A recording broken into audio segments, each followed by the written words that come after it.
The topic of using air power to sink warships during the interwar period was a very contentious subject among the militaries of the world, especially given how fast technology was advancing and from how firmly entrenched the philosophy of the battleship was.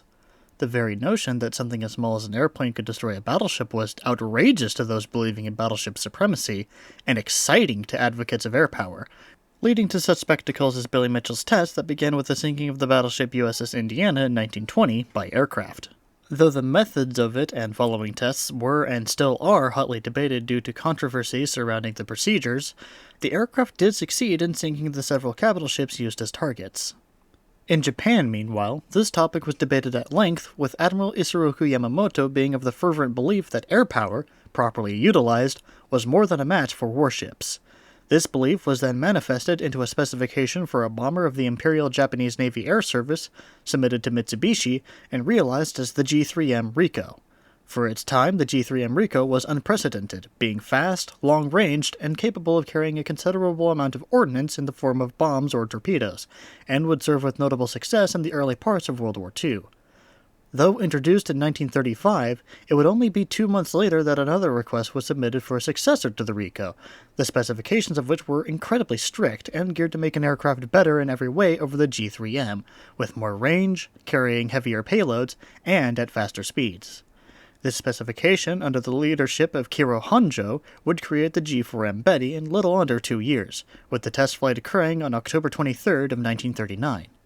With a maximum speed of 231 knots at 13,800 feet, a range of 1,540 nautical miles, and a payload consisting of either a Type 91 aerial torpedo or a variety of bombs, the G4M Betty was put into production in late 1939 and introduced to official service in 1941 after a brief consideration of an upgunned variant dubbed the G6M1, which failed to satisfy expectations.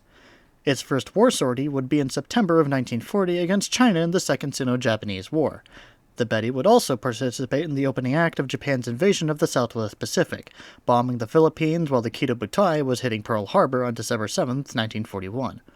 Only 3 days later, on December 10th, would it achieve the feat that cemented its legacy, sinking the HMS Prince of Wales and HMS Repulse off the east coast of Malaya, becoming the first aircraft in the history books to sink a capital ship through air power alone.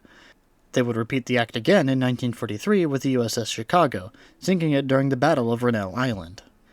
In these early years of the war, the Betty was a menace, being fast enough to fly in, hit its target, and fly out before then front-line Allied fighters could climb to intercept it.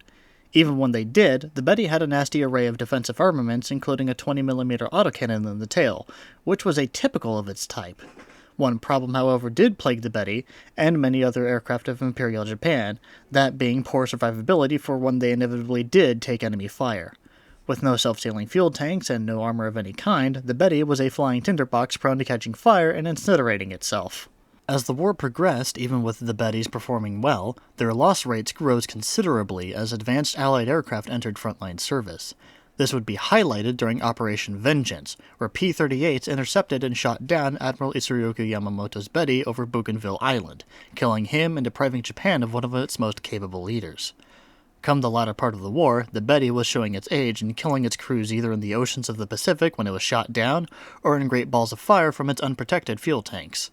Though Japan intended to replace the Betty with the Yokosuka P-1Y Ginga, difficulties with the P-1Y's production meant that the replacement only began by the end of the war when it was far too late.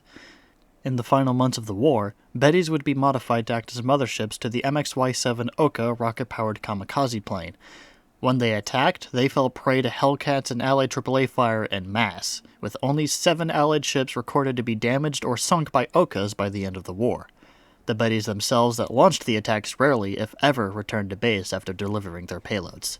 If they delivered their payloads.